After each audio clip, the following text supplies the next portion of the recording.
Hey everybody, welcome to week 4, module 4 of HED 634. A couple reminders or pieces of note for this week. One, I want to thank everyone for some really engaging conversation in Hypothesis this past week. I made a note, and I hope you all do too, of when we have our eventual live session on November 8th with Tom Bordengercher from the Higher Learning Commission, that given there was a lot of conversation about it, that people make sure to ask him his thoughts about how we're doing with differentiated accreditation and what that can mean, the pros and cons to it. I think that'll be interesting to get his response from that. And again, if you can't attend that live, you can always submit those questions to me to ask on your behalf at the session.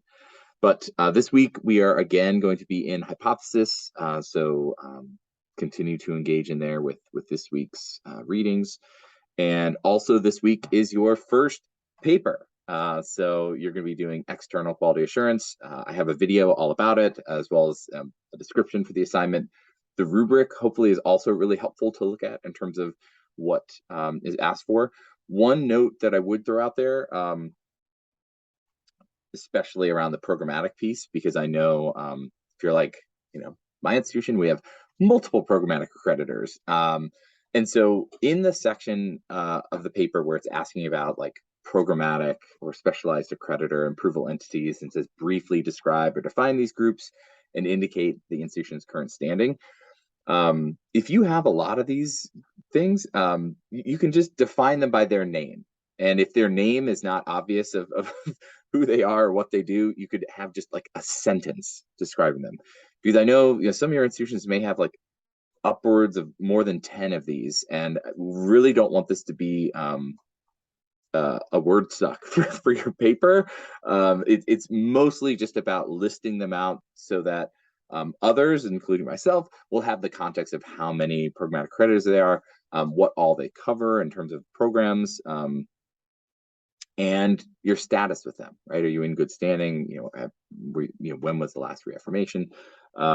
So feel free to contact me specifically if you're curious about what that could look like for your institution. But the intention is not that you write paragraphs about these individual accreditors. It should really be a list about who they are and their relationship to your institution in terms of, are they just accrediting one program, multiple programs, and your state with them. So again, don't hesitate to reach out if you have questions about that or other parts of the assignment. I'm more than happy to have a working meeting or hear things you might have questions about, or things you're stuck on, or brainstorm on what you're doing to put it together for your assignment. Also, if you're able to, I strongly encourage this for the whole class, but submit your paper to the Learning Center. They'll review it, give you feedback on APA, grammar, sentence phrasing. Always is helpful to have them help root out any of those easy mistakes that can happen when we're focusing on the content component. So I highly encourage that. But yeah, don't hesitate to reach out if you have any questions, you want any support with that assignment. Otherwise, I'm very excited to see them and yeah, learn about the institution you're picking and what the external quality assurance piece looks like as you're piecing all these things together. And it's a nice callback to your group project, because you are including your own definition of quality assurance, which it's totally fine for that definition to be different than what was in your group project, especially because the group project was a group project and we wanted to have a collective definition.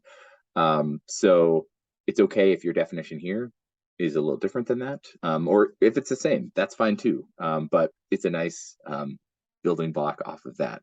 So I hope you enjoy. And again, reach out if you need anything. Otherwise, have a great week, and I'll see you in Hypothesis.